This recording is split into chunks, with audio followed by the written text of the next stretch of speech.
안녕하세요, 여러분. 혹시 매일 반복되는 치열한 경쟁과 끝없는 업무에 지쳐 이렇게 사는 게 맞나 하는 생각을 해보신 적 있으신가요? 여기 우리와는 조금 다른 방식으로 행복을 찾아가는 나라가 있습니다.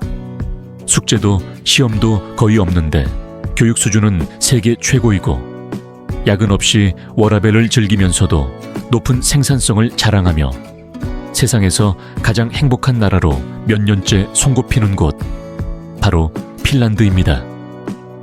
오늘 영상에서는 핀란드가 왜 그토록 성공적이고 행복한 나라가 될 수 있었는지, 그 표면적인 이유 너머에 숨겨진 진짜 비밀들을 함께 탐험해보려 합니다.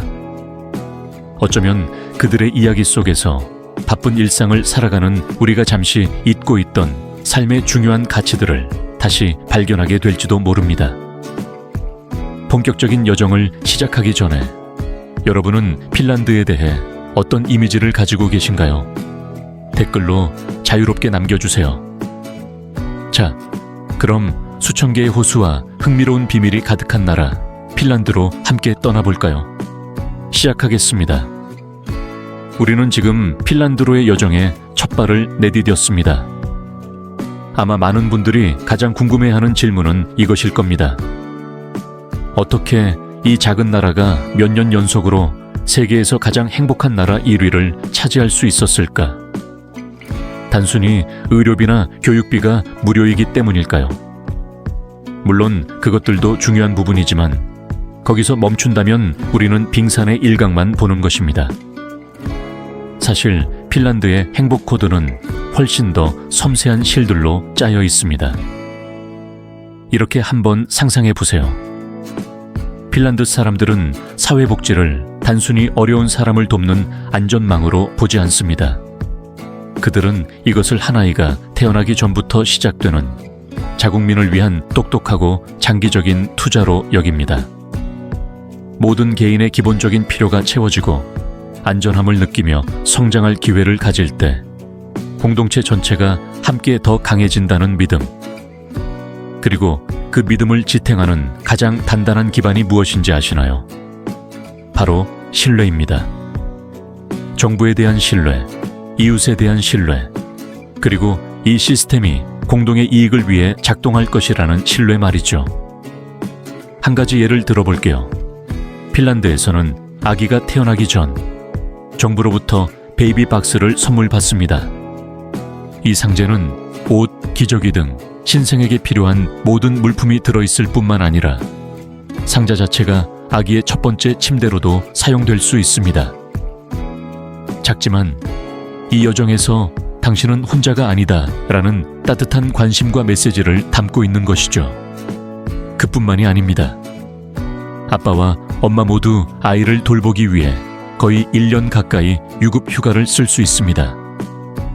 몇 주에 불과한, 때로는 무급인 출산 휴가가 일반적인 미국과 비교해보면 가족의 가치와 한 사람의 시작을 얼마나 중요하게 여기는지 그 차이를 실감할 수 있습니다. 경제적, 직업적 걱정이 줄어들 때 사람들은 행복을 위한 더 많은 공간을 갖게 되지 않을까요? 아마 핀란드가 우리에게 조용히 건네는 첫 번째 교훈은 이것일 겁니다. 행복은 개인적인 즐거움의 순간들만이 아니라 모두가 소중히 여겨지고 보살핌 받는다고 느끼는 견고한 사회적 기반 위에서 자라난다. 기본적인 필요가 충족될 때 비로소 인간은 더 위대한 것을 추구하고 창의력을 발휘하며 사회에 기여할 진정한 자유를 얻게 됩니다.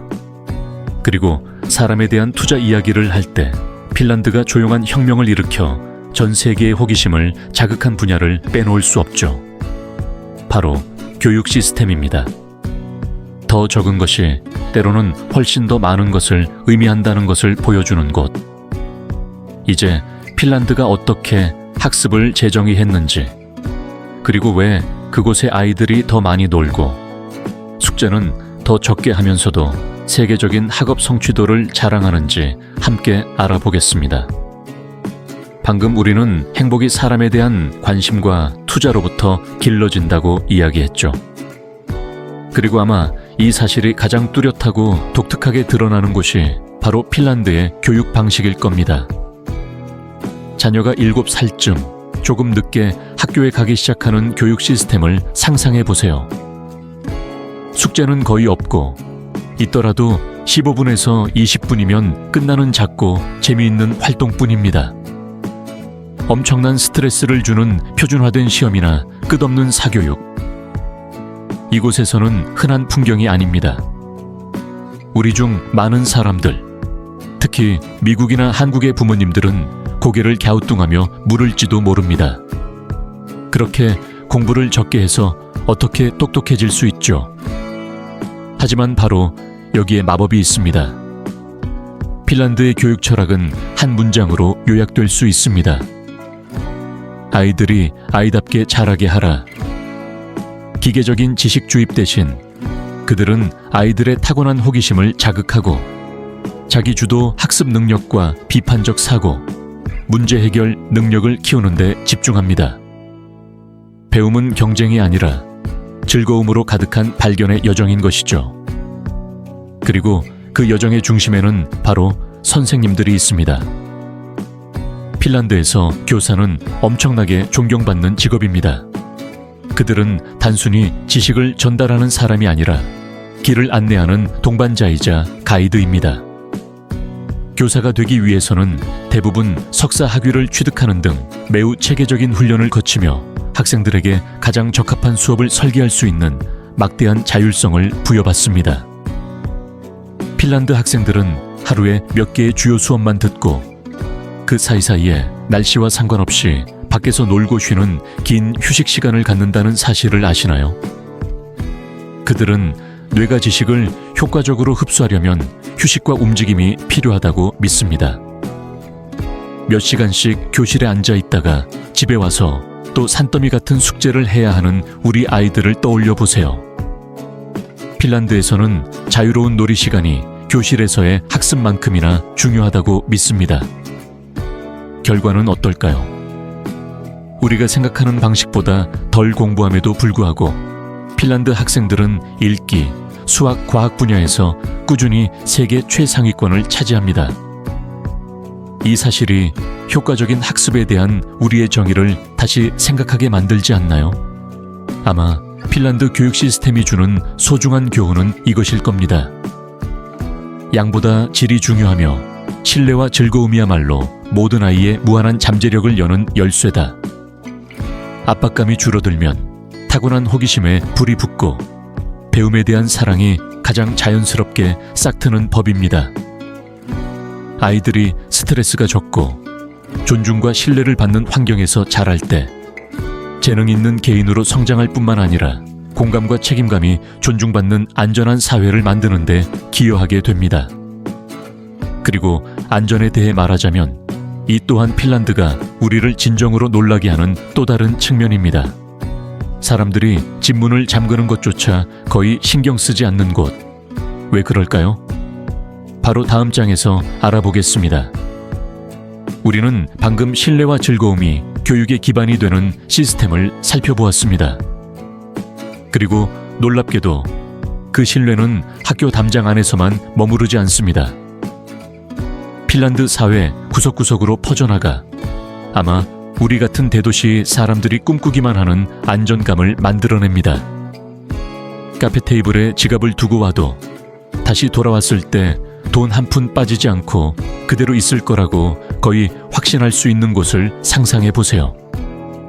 아이들이 부모의 끊임없는 걱정 없이 혼자서 학교에 가거나 공원에서 자유롭게 뛰어놀 수 있는 곳. 이것은 영화 속 한 장면이 아니라 핀란드의 일상입니다. 그렇다면 무엇이 이 놀라운 안전 현상을 만들어냈을까요? 물론 효율적이고 신뢰할 수 있는 경찰 시스템이 한몫합니다. 하지만 더 깊은 뿌리는 우리가 앞서 이야기했던 사회 구조에 있습니다. 비교적 평등하고 부유층과 빈곤층의 격차가 크지 않으며 범죄로 이어질 수 있는 절망감을 최소화하는 강력한 사회 복지망이 바로 그것입니다. 사람들이 사회로부터 보살핌을 받고 기본적인 필요가 보장되며 발전할 기회가 있다고 느낄 때 잘못된 길로 빠질 동기는 자연스럽게 줄어듭니다. 또한 비교적 동질적인 문화와 가치관, 그리고 서로를 아는 긴밀한 공동체 역시 정직과 상호 존중이 중요시되는 환경을 만드는 데 기여합니다. 이런 이야기를 들은 적이 있습니다. 한 미국인 관광객이 핀란드에 와서 아기들이 곤히 자고 있는 유모차가 카페 밖에 아무렇지도 않게 놓여 있고 그 부모들은 안에서 여유롭게 대화를 나누는 모습을 보고 크게 놀랐다고 합니다. 그는 미국의 많은 도시에서는 상상도 할 수 없는 일이라고 말했습니다.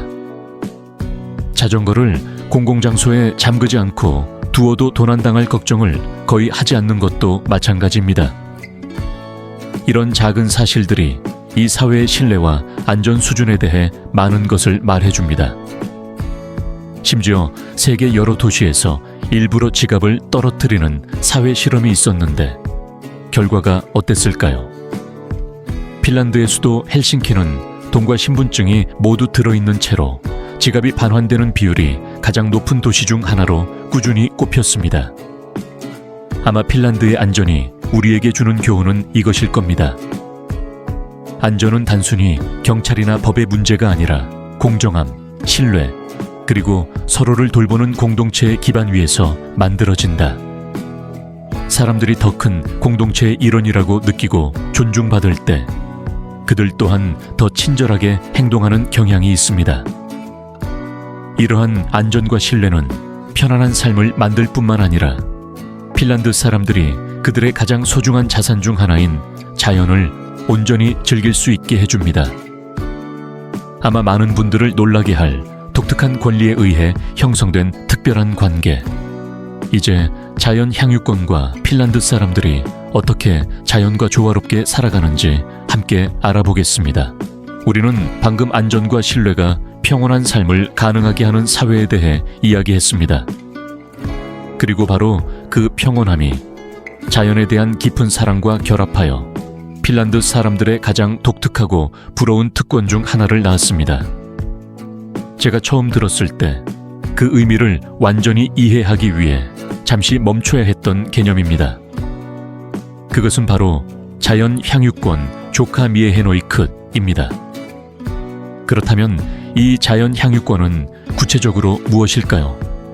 이렇게 상상해 보세요. 핀란드에서는 숲, 초원, 호숫가 등 자연 대부분의 장소에서 자유롭게 걷고 스키를 타고 자전거를 타거나 심지어 하룻밤 캠핑을 할 수 있는 권리가 있습니다. 단 토지 소유주에게 피해를 주지 않고 환경을 훼손하지 않으며 다른 사람의 주거 공간과 존중할 만한 거리를 유지해야 합니다. 특별히 보호되는 종이 아니라면 야생베리나 버섯을 자유롭게 채취하여 식사를 풍성하게 할 수도 있습니다. 이 권리는 그 땅이 누구의 소유인지에 달려있지 않습니다. 이것은 널리 인정받는 권리이자 문화에 깊이 뿌리내린 관습으로 자연은 모두의 것이며 함께 즐기고 책임감 있게 보존해야 할 공간이라는 암묵적인 이해를 바탕으로 합니다. 사유재산이라는 개념이 매우 강하고 출입금지 표지판이 곳곳에 있는 미국 같은 곳의 사람들에게는 이 자연 향유권이 매우 낯설고 심지어 믿기 어려운 개념일 수 있습니다. 주말에 배낭을 메고 멋진 숲속 깊이 들어갔는데 혹시 남의 땅을 침범한 건 아닐까 걱정할 필요가 없다고 상상해 보세요. 잘 익은 야생 딸기밭을 발견하고 직접 따서 자연의 달콤하고 건강한 맛을 즐기는 것. 이것이 핀란드 사람들의 일상적인 경험입니다. 물론 이 권리에는 책임이 따릅니다. 쓰레기를 버리지 않고 나무를 베지 않으며 야생동물을 방해하지 않고 다른 사람의 사생활을 존중해야 합니다. 하지만 바로 이 책임감 있는 자유가 핀란드 사람들과 그들 주변의 자연 사이에 매우 긴밀한 유대감을 형성했습니다. 자연 향유권이 주는 교훈은 아마 이것일 겁니다. 우리가 자연을 단지 착취할 자원으로 보지 않고 공유하고 소중히 여겨야 할 공동의 공간으로 볼 때 인간과 환경의 관계는 더욱 조화롭고 지속 가능해진다. 이는 사람들에게 자유가 주어졌을 때 올바르게 행동할 것이라는 신뢰이자 자연과 하나 되는 것이 인간의 필수적인 필요라는 인정이기도 합니다. 자연과의 이 깊은 유대감은 단지 자유롭게 거닐 권리를 통해서만 표현되는 것이 아닙니다. 핀란드 사람들의 특별한 정신, 즉 수많은 도전을 극복하게 해준 조용한 강인함에 의해 길러지기도 합니다. 그리고 그와 함께 몸과 마음이 모두 정화되는 독특한 문화적 의식이 있습니다. 이제 시수, 정신과 저명한 사우나 문화에 대해 알아보겠습니다. 우리는 방금 핀란드 사람들이 거의 무한한 자유를 누리며 자연과 조화롭게 살아가는 모습을 보았습니다. 그리고 그 아름다움을 온전히 느끼기 위해, 특히 길고 혹독한 겨울을 이겨내기 위해 그들에게는 강인함 이상의 것이 필요합니다. 그것은 다른 어떤 언어로도 완벽하게 번역하기 힘든 특별한 정신적 기질입니다. 그것은 바로 시수입니다. 시수는 우리가 흔히 말하는 인내나 용기 그 이상입니다. 그것은 역경에 맞서는 강철 같은 결단력, 비범한 지구력, 그리고 희망이 거의 사라졌을 때조차 포기하지 않는 불굴의 의지가 결합된 것입니다. 그것은 피상적인 낙관주의가 아니라 어려운 현실을 받아들이고 조용히 과시하지 않으며 그것을 극복하려는 강한 의지입니다. 시수는 내면의 힘이며 불가능해 보이는 상황을 견디고 일어서는 능력입니다.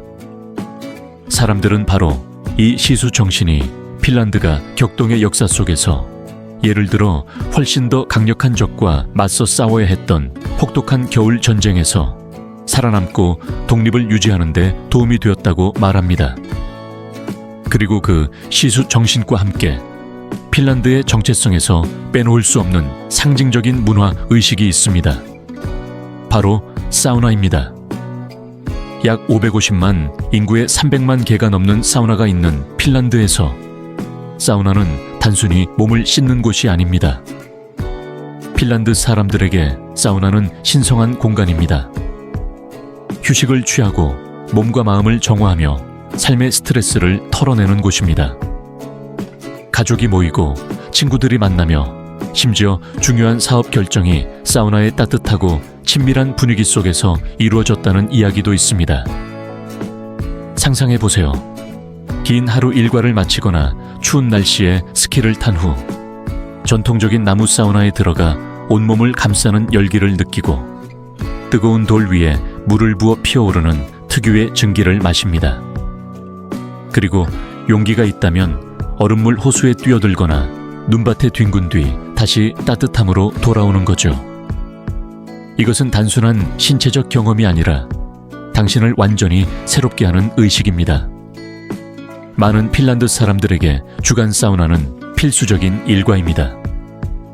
그곳은 자신과 사랑하는 사람들과 그리고 수세기 동안 이어져 온 전통과 연결되는 장소입니다. 시수와 사우나 문화가 우리에게 주는 교훈은 아마 이것일 겁니다. 진정한 힘은 근육에서만 나오는 것이 아니라 불굴의 의지에서 나온다. 그리고 에너지를 재충전하고 자신 및 주변 사람들과 깊이 연결될 수 있는 공간과 의식을 찾는 것은 균형과 행복을 유지하는 데 매우 중요하다. 때로는 침묵과 따뜻함이 최고의 약이 될 수 있습니다. 내면의 힘과 전통의식에서 이제 작은 나라가 어떻게 국제무대에서 큰 족적을 남길 수 있었는지를 보여주는 또 다른 측면으로 넘어가 보겠습니다. 바로 경제혁신과 전 세계를 사로잡은 디자인입니다. 그들이 어떻게 아이디어를 현실로 만드는지 함께 보시죠. 우리는 방금 시수의 힘과 사우나 문화의 편안함을 느꼈습니다. 이러한 요소들이 우리가 앞서 이야기한 우수한 교육 시스템과 결합하여 창의성과 혁신을 위한 비옥한 토양을 만들었습니다. 그리고 바로 이것이 우리가 지금부터 탐구할 내용입니다. 어떻게 작은 나라인 핀란드가 세계 기술 및 디자인 분야에서 그토록 큰 영향력을 발휘할 수 있었을까요? 아마 우리 중 많은 분들이 한때 휴대폰의 대명사였던 노키아를 기억하실 겁니다. 비록 그 시절은 지났지만 노키아의 이야기는 핀란드 경제의 적응력과 재생 능력을 보여주는 증거로 남아 있습니다. 오늘날 핀란드 경제는 더 이상 목재나 종이 같은 천연자원에만 의존하지 않습니다. 그들은 혁신, 첨단 기술, 그리고 세련된 디자인이 주도하는 지식 기반 경제로 강력하게 변모했습니다. 핀란드 정부 또한 연구 개발에 막대한 투자를 하고 유망한 스타트업을 위한 유리한 환경을 조성함으로써 이러한 변화를 적극적으로 주도하고 있습니다. 흥미롭게도 핀란드의 혁신은 종종 미니멀리즘, 높은 기능성, 그리고 자연에 대한 깊은 존중이라는 특징을 가집니다. 이는 우리가 그들의 문화 전반에서 보아온 가치들이죠. 디자인 분야를 한번 볼까요? 생동감 넘치면서도 세련된 꽃무늬 패턴에 말이 맺고 시대를 초월하는 아름다움을 지닌 이달라의 유리 및 도자기 제품 같은 이름들은 북유럽 라이프 스타일의 상징이 되었습니다. 전설적인 건축가 알바르 알토는 아름다울 뿐만 아니라 사람과 환경에 매우 친화적이고 조화로운 건축물과 인테리어 디자인을 남겼습니다. 보시다시피 그들의 디자인은 단지 감상용이 아닙니다. 일상생활에 실질적으로 기여하며 편안함과 소박한 아름다움을 선사합니다. 기술 분야에서는 노키아 쇼크 이후에도 핀란드는 무너지지 않았습니다. 대신 특히 게임 산업에서 새로운 세대의 인재들이 부상했습니다. 클래시 오브 클랜이나 클래시 로얄의 제작사인 슈퍼셀, 앵그리 버드, 열풍을 일으킨 로비오 같은 이름들이 모두 이 작은 나라에서 나왔습니다. 그들은 창의성과 기업가, 정신이 지원 생태계만 있다면 어디서든 꼽힐 수 있다는 것을 증명했습니다. 핀란드의 혁신이 주는 교훈은 아마 이것일 겁니다. 성공은 반드시 거대한 규모나 풍부한 자원에서 오는 것이 아니라 인재를 양성하고 창의성을 장려하며 변화와 적응을 두려워하지 않는 데서 온다. 그리고 때로는 자연과의 연결이나 미니멀리즘 정신 같은 전통적 가치가 획기적인 아이디어를 위한 끝없는 영감의 원천이 되기도 합니다. 물론 이처럼 안정적인 사회와 혁신적인 경제를 유지하기 위해 핀란드는 인재를 유치하는 동시에 문화적 조화를 지키기 위한 매우 독자적인 이민 접근 방식을 가지고 있습니다. 다소 민감하지만 우리가 함께 알아볼 가치가 있는 주제입니다. 핀란드가 어떻게 개방과 핵심 가치 보존 사이에서 균형을 맞추는지 살펴보겠습니다. 우리는 방금 핀란드가 혁신과 디자인 분야에서 어떻게 빛을 발하는지 보았습니다. 이러한 성과는 단지 자국 인재로부터만 나오는 것이 아니라 전 세계에서 온 인재들의 기여 덕분이기도 합니다. 그리고 이것은 우리를 중요하고 때로는 민감한 주제, 즉 핀란드의 이민 접근 방식으로 이끕니다. 점점 더 연결되는 세상에서 국가 간의 인구 이동을 관리하는 것은 어떤 정부에게나 도전적인 과제입니다. 핀란드는 그들이 소중히 여기는 사회 안정과 핵심 문화 가치를 유지하고자 다소 신중하고 선별적인 길을 선택했습니다. 완전한 개방 정책 대신 핀란드의 이민 정책의 주된 목표는 국가 경제와 발전에 긍정적으로 기여할 수 있는 숙련된 노동자, 전문가, 연구원, 그리고 유학생들을 유치하는 것입니다. 그들은 관대한 복지 시스템과 원활하게 작동하는 사회를 유지하기 위해서는 양질의 노동력과 지속 가능한 기여가 필요하다는 것을 잘 알고 있습니다. 동시에 그들의 정책에서 매우 중요한 요소는 바로 통합입니다. 핀란드는 새로운 사람들이 꽤 어렵다고 알려진 핀란드어를 배우고 문화, 관습, 그리고 사회적 가치를 이해하도록 돕는 프로그램에 상당한 투자를 합니다. 목표는 이민자들을 동화시키는 것이 아니라 그들이 공동체의 일원으로서 효과적으로 소통하고 일하며 기여할 수 있도록 도와 전반적인 조화를 유지하는 것입니다. 이렇게 상상해 보세요. 새로운 나라에 도착했을 때 언어와 그 사회의 암묵적인 규칙을 이해하는 것은 편안함을 느끼고 환영받기 위해 매우 중요합니다. 핀란드는 이 점을 이해합니다. 언어 강좌는 종종 무료 또는 매우 저렴한 비용으로 제공되며 구직, 의료 시스템, 교육에 대한 안내도 함께 이루어집니다. 이러한 접근 방식은 다양한 문화가 빠르게 섞이는 미국의 멜팅 파스 모델과는 다를 수 있습니다. 핀란드에서는 새로운 사람들이 단지 존재하는 것을 넘어 성공하고 새로운 사회에 소속감을 느낄 수 있는 도구를 갖추도록 보장하는 데 명확한 우선순위를 둡니다. 이것이 불필요한 사회적 갈등을 피하고 공동체를 강하게 유지하는 데 도움이 된다고 그들은 믿습니다. 아마 핀란드의 접근 방식이 주는 교훈은 이것일 겁니다. 새로운 사람들을 환영하는 것은 국경을 여는 것에서 그치지 않고 그들의 성공적인 통합을 위한 적극적인 전략과 투자가 필요하다. 이민자들이 지원받고 역량을 갖추며 현지 문화를 이해할 때 그들은 긍정적으로 기여하고 그 사회를 더욱 풍요롭게 만들 가능성이 높아지며 동시에 사회적 결속력을 유지하는 데 도움이 됩니다. 물론 아무리 많은 지원을 받아도 새로운 나라로 이주하는 것은 생활비, 언어의 장벽, 심지어 기후와 같은 매우 현실적인 고려사항들을 동반합니다. 그렇다면 천국 같은 핀란드에서의 삶은 정말 우리가 흔히 듣는 것처럼 장밋빛일까요? 이제 핀란드를 집으로 선택할 때의 장단점, 즉 일상적인 측면에 대해 솔직하게 이야기해 보겠습니다. 우리는 핀란드의 교육 시스템, 안전, 자연에 대한 사랑부터 시수, 정신과 혁신에 이르기까지 많은 멋진 것들을 함께 탐험했습니다. 마치 지상의 천국처럼 들리죠. 하지만 이 세상의 어느 곳과 마찬가지로 핀란드에서의 삶에도 매우 현실적인 측면들이 있습니다.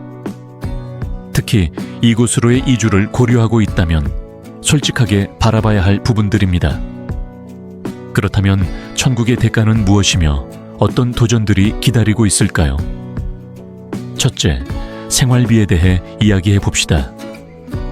핀란드에 훌륭한 사회복지 시스템이 있는 것은 사실이지만 그것을 유지하기 위해 이곳의 세금, 특히 소득세는 비교적 높습니다. 이는 소득의 상당 부분이 사회에 다시 기여된다는 의미입니다. 물론 그 대가로 거의 무료인 의료 서비스, 무상 교육, 그리고 수많은 양질의 공공 서비스를 받게 됩니다. 헬싱키와 같은 대도시에서는 집세가 유럽이나 미국의 다른 주요 도시들만큼 비쌀 수 있습니다. 예를 들어 헬싱키의 원룸 아파트는 한 달에 약 700에서 800유로가 들 수 있으며 1인 가구의 기본 생활비는 약 1,800유로에 달할 수 있습니다. 고려해야 할 숫자입니다. 다음으로 언어의 장벽이 있습니다. 핀란드어는 복잡한 문법과 다른 주요 언어들과 유사점이 거의 없는 어휘로 세계에서 가장 배우기 어려운 언어 중 하나로 유명합니다. 비록 많은 핀란드 사람들, 특히 젊은 세대가 영어를 매우 잘하지만 일상생활에 진정으로 통합되고 좋은 일자리를 찾거나 단순히 모임에서 농담을 완전히 이해하기 위해서는 핀란드어를 아는 것이 매우 중요합니다. 그리고 마지막으로 핀란드의 겨울을 빼놓을 수 없습니다. 길고 어둡고 춥습니다. 매우 춥습니다. 더 따뜻한 기후에서 온 많은 사람들에게 몇 달 동안 하루에 몇 시간밖에 없는 희미한 햇빛과 영하 수십 도로 떨어지는 기온을 마주하는 것은 신체적으로나 정신적으로나 큰 도전이 될 수 있습니다. 계절성 정서장애 SAD는 일부 사람들이 겪을 수 있는 현상입니다. 몇 달 동안 집을 나설 때마다 여러 겹의 옷을 입고 눈과 얼음으로 뒤덮인 길을 걸으며 해가 어딘가에서 잠들어 버린 것 같은 상황을 상상해 보세요. 이것이 핀란드 겨울의 현실입니다. 하지만 핀란드 사람들은 이에 대처하는 방법도 가지고 있습니다. 겨울 스포츠를 즐기고 아늑한 북유럽 스타일의 생활 공간을 만들며 물론 뜨거운 사우나만큼 좋은 것은 없습니다. 기억해야 할 중요한 점은 이것입니다. 완벽한 곳은 없으며 모든 선택에는 대가가 따른다. 장점과 현실적인 도전을 모두 이해하는 것은 우리가 균형 잡힌 시각을 갖고 더 나은 결정을 내리는 데 도움이 됩니다. 핀란드에서의 삶은 훌륭한 질을 제공할 수 있지만 적응과 당신 자신으로부터의 약간의 시수 정신 또한 요구합니다. 하지만 이러한 도전들에 직면하면서도 핀란드가 매우 잘 해낸 것처럼 보이는 한 가지, 즉 국민들이 여전히 만족감과 균형을 느끼게 하는 비밀 병기가 있습니다. 바로 일과 개인 생활에 대한 그들의 접근 방식입니다. 이것이 과연 지속 가능한 생산성과 행복의 진정한 열쇠일까요? 바로 다음 장에서 알아보겠습니다. 우리는 방금 핀란드 생활의 어려움, 즉 비용, 언어, 그리고 긴 겨울에 대해 솔직하게 이야기했습니다. 그럼에도 불구하고 핀란드 사람들은 꾸준히 가장 행복한 민족 중 하나로 꼽힙니다. 그렇다면 그들이 그러한 만족감과 높은 삶의 질을 유지하게 하는 비밀 병기는 무엇일까요? 아마 그 해답의 상당 부분은 세계 여러 나라, 특히 미국이 여전히 달성하기 위해 애쓰고 있는 한 개념에 있을 겁니다. 바로 일과 삶의 진정한 균형입니다. 핀란드에서 일은 중요하지만 전부가 아닙니다. 이곳의 직장 문화는 보통 사무실에 늦게까지 남거나 주말에 일하는 것을 권장하지 않습니다. 대신 정규 근무 시간 내의 효율성에 집중합니다. 핀란드 사람들은 생산적이고 창의적으로 일하기 위해서는 휴식을 취하고 에너지를 재충전하며 가족, 친구, 그리고 개인적인 취미에 시간을 할애할 필요가 있다고 믿습니다. 이것은 단지 개인적인 견해가 아니라 노동법과 회사 정책에도 명확하게 반영되어 있습니다.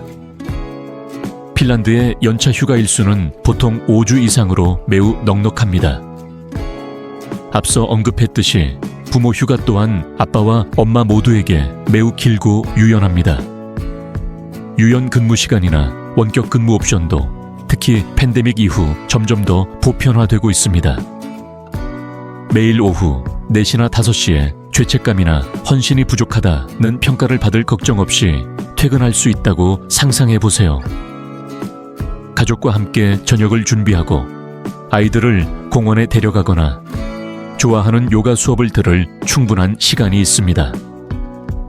이는 종종 초과 근무가 성실함의 표시로 여겨지고 얼마 안 되는 휴가마저 다 쓰지 못하는 미국의 허슬 문화와는 상당히 다르게 보일 수 있습니다.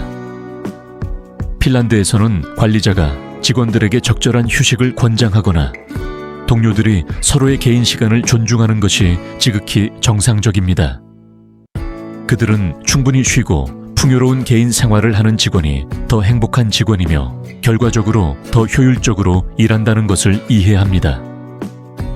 핀란드의 접근 방식이 주는 소중한 교훈은 아마 이것일 겁니다. 일과 삶의 균형은 사치가 아니라 건강, 행복, 그리고 지속 가능한 노동 생산성을 위한 필수 요소다.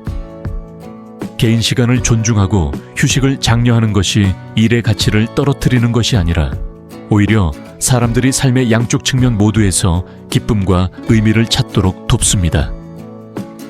자, 이렇게 우리는 교육, 안전, 자연, 강인한 정신, 혁신, 그리고 일상적인 현실과 삶의 균형 비결에 이르기까지 핀란드의 여러 흥미로운 측면들을 함께 여행했습니다. 이제 우리의 탐험이 거의 끝나가는 이 시점에서 잠시 뒤를 돌아보며 자문해 볼 시간입니다. 이 수천 개 호수의 나라로부터 우리가 미국에 있든 세계 어느 곳에 있든 우리 자신의 삶에 가져와 적용할 수 있는 교훈은 무엇일까요? 이렇게 15분간의 핀란드 탐험 여정이 서서히 막을 내리고 있습니다. 우리는 교육 시스템이나 행복 지수처럼 전 세계가 부러워하는 것들부터 시수 정신, 자연 향유권, 그리고 사우나의 신성함과 같은 독특한 문화적 특징들까지 한 겹 한 겹 함께 살펴보았습니다. 그리고 매우 현실적인 도전들에 대해서도 솔직하게 들여다보았죠. 이제 전체 그림을 다시 한번 돌아보며 질문을 던져봅니다. 이 수천 개 호수의 나라로부터 우리가 미국에 살든 세계 어느 곳에 살든 진정으로 배우고 곱씹어 볼 만한 교훈이 있을까요? 저는 있다고 믿습니다. 그것도 아주 많이요. 아마 가장 큰 교훈은 사람에 대한 투자는 결코 낭비가 아니다라는 것일 겁니다. 신생아를 돌보는 것부터 질 좋고 평등한 교육을 제공하고 튼튼한 사회 안전망을 보장하는 것에 이르기까지 핀란드는 사람이 중심에 놓일 때 그들이 안전하고 존중받으며 발전할 기회를 가질 때 사회 전체가 함께 성장한다는 것을 보여주었습니다. 다음은 신뢰의 힘입니다. 정부에 대한 신뢰, 공동체에 대한 신뢰, 그리고 각 개인이 책임감 있게 행동할 것이라는 신뢰. 이 신뢰는 저절로 생기지 않습니다. 투명성, 공정성, 그리고 공동의 이익을 위한 공동의 약속 위에서 만들어집니다. 그리고 물론 자연에 대한 깊은 존중과 연결을 빼놓을 수 없습니다. 자연을 단지 자원으로만 보지 않고 삶의 필수적인 부분이자 치유와 재충전의 공간으로 여기는 것은 점점 더 도시화되는 세상에서 매우 귀중한 교훈입니다. 마지막으로 성공과 행복을 자신만의 방식으로 재정의하는 용기입니다. 화려한 외적 기준을 쫓는 대신 균형을 찾고 소박한 것들에서 만족을 얻으며 의미 있는 삶을 추구하는 것입니다. 그렇다면 우리 사회는 이로부터 무엇을 배울 수 있을까요? 아마 우리는 유아 교육에 어떻게 투자하는지 다시 생각하는 것부터 시작할 수 있을 겁니다. 놀이를 통한 학습과 압박감을 줄이는 것이 정말 우리 아이들에게 더 나은 결과를 가져다 줄 수 있을까요? 아니면 가장 작은 행동에서부터 시작하여 우리 공동체 안에서 신뢰를 어떻게 다시 쌓을 수 있을까요? 혹은 단순히 매주 조금 더 시간을 내어 비록 집 근처 공원일지라도 자연 속에 온전히 몸을 담그고 그것이 가져다주는 변화를 느껴보는 것은 어떨까요? 핀란드는 흠없는 유토피아가 아니며 어떤 모델도 다른 문화적 배경에 그대로 복제될 수는 없습니다. 하지만 그들이 이룬 것은 진정으로 영감을 줍니다. 그들은 한 사회가 현대적이고 혁신적이면서도 평화와 인간성 그리고 핵심 가치와의 깊은 연결을 유지할 수 있다는 것을 보여줍니다. 이 짧은 여정을 통해 여러분이 핀란드에 대한 흥미로운 시각을 얻으셨기를 바랍니다. 그리고 더 중요하게는 여러분 자신을 위한 몇 가지 영감의 불꽃을 찾으셨기를 바랍니다. 오늘 들으신 내용 중 가장 인상 깊었거나 우리 사회가 배웠으면 하는 점이 있다면 댓글로 자유롭게 남겨주세요. 저와 함께 탐험하는데 시간을 내주셔서 감사합니다. 오늘 영상이 유익하셨다면 좋아요와 구독 잊지 마시고요. 그럼 저는 다음에도 흥미로운 이야기로 다시 찾아뵙겠습니다. 감사합니다.